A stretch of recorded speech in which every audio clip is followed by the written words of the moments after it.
Swara tara bisa sariksian disindiri jangkrik. Sardono ngaguru disabu dewuren jalan anu tuh pati rame. Dina jare indah Mang Juna anu Gus Rondo ngabrebluk kawas nongkor ngecat tinasaripun bencana anu dipakai nyetel riwayatan swara semirah anu dipakai kono ngorono. Mang Juna dina kalangkung wanci kauting begelung saurangan bari tetep badhaaking kawit di imah lauta uta saking gaus kolot naho atubet make jong madhake kawit sing mangkuda jatun hati tapi daulah heman-heman sok ingat kana amanat ing almarhum bapana jeneng sing ingat orang kudu pinter nyumet akun kasedhi sing inget kasenangan no Gusti pasare Gusti Allah kudu dijaga ku orang sing inget ning hirup dinya teng laju. Mang Juna teh song ngajung lamun inget kono carita bapana teh lain lek jelma segawaya. Bapana Mang Juna teh jelma anu luhur serta ati teh sombong.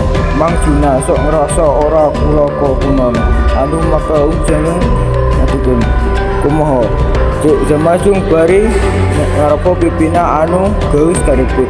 Nah atuh ari wis kolot mah anu ngaranna kinasane teh gelis tapi menunggung serta begur kana segala rupa.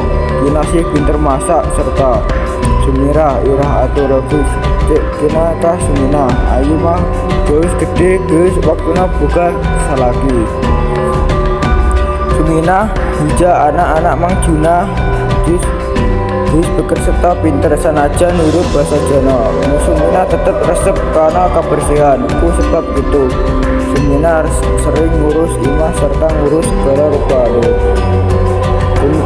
kuring mah kan buka kayang bau mung geus waktu mah pasti aya nu datang sausahar diur cek dengan ngadeng soal kurang jalan-jalan ameh pikiran teh pusing teung kowe ayu sum regemu loro mung sawiji ka Sumina kowe ayu sum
maneh rancangan arep menehi rega marang dheweke. Ngomong-ngomong arep menehi dheweke wis.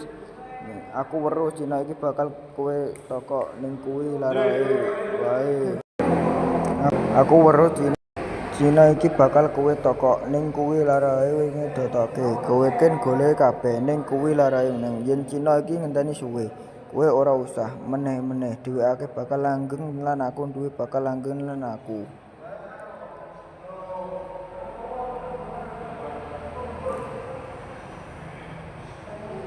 Aku weruh Cina iki bakal kowe tokok ning kuwi larae wae. Dikotokke dheweke gak oleh kabeh. Ning kuwi larae wae dheweke golo kabeh.